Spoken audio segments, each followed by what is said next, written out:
In this video, we are looking at problems 1 through 6 on the Unit 1 test review.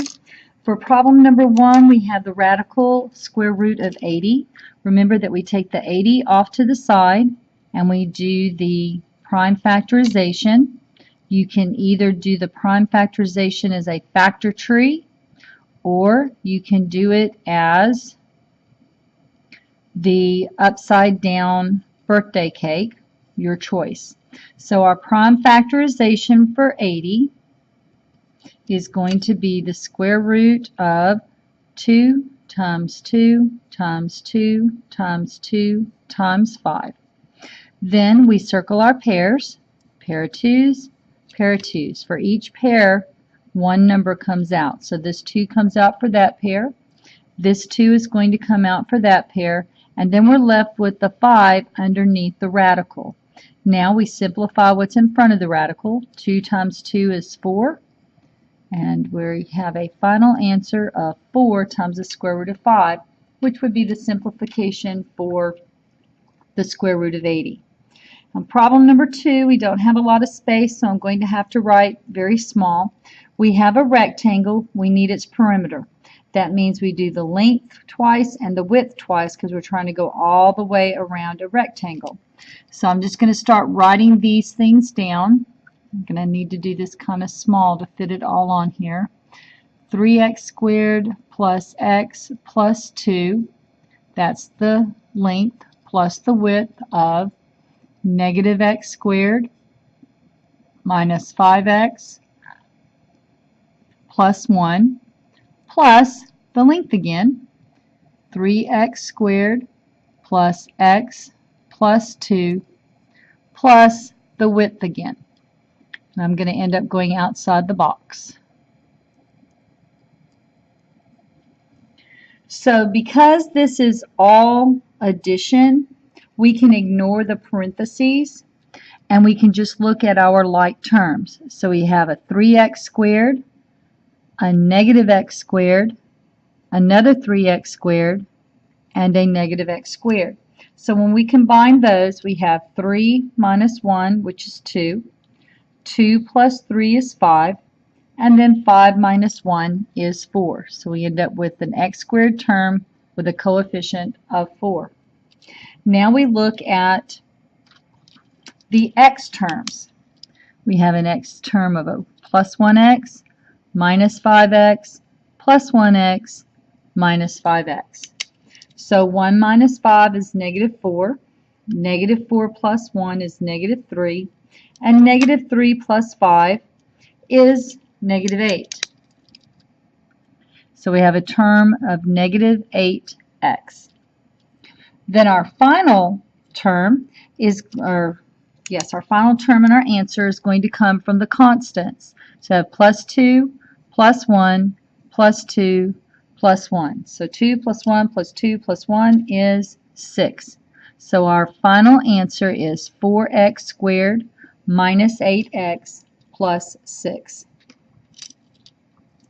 In item number 3, they ask us to identify what kind of function y equals 2x minus 5 is when we have a domain with just these 4 numbers. Because we have a limited domain, that means we are going to have distinct points. Because we have distinct points, the function will be discrete. For problem number 4, they want us to figure out which one of these answer choices is equivalent to 9x squared plus 24x. So what we're going to have to do here is apply the distributive property to each of these items until we come up with 9x squared plus 24x. So here we have 3x times 3x and 3x times 7. So 3 times 3 is 9. X times x is x squared.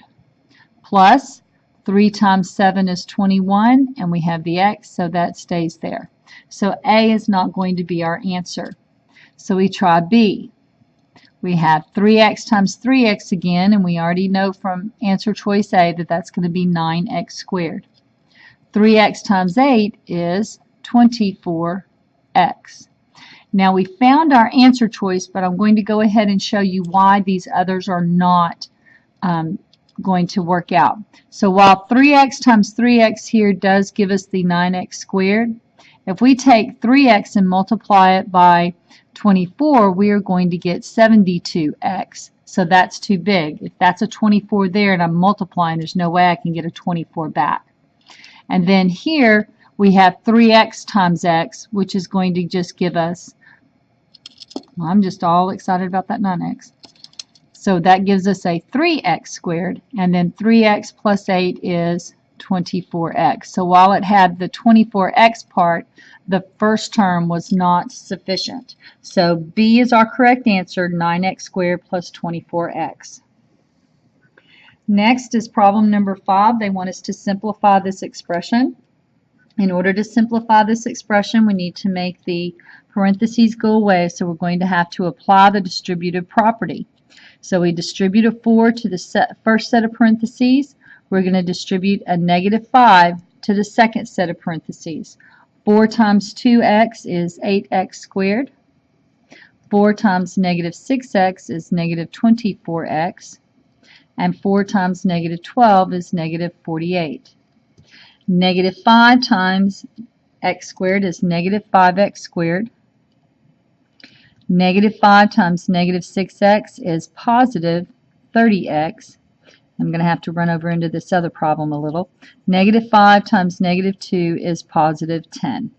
So now we just combine our like terms. We have an 8x squared and a negative 5x squared, so they combine to give us 3x squared. We have a negative 24x and a positive 30x. That combines to give us 6x. Then we have a negative 48 and a positive 10, and those combine to give us a negative 38. So that is answer choice A. So the answer to number 5 was A. For problem number 6, I'm going to do this the long way.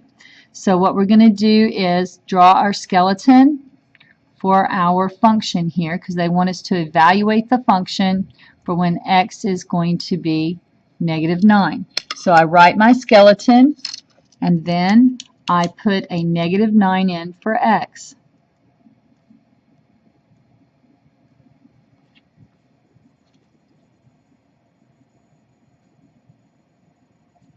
So here we have the function evaluated at negative 9 equals 12 minus 4 times negative 9. Well, order of operations says that we multiply before we subtract. So we're going to have 12, and then negative 4 times negative 9 is positive 36. So the function evaluated at negative 9 is 48. So when you put this into the griddable, it's positive, so we don't need to do a positive here, but we do want to put the 48 in there. You cannot separate the 4 and the 8,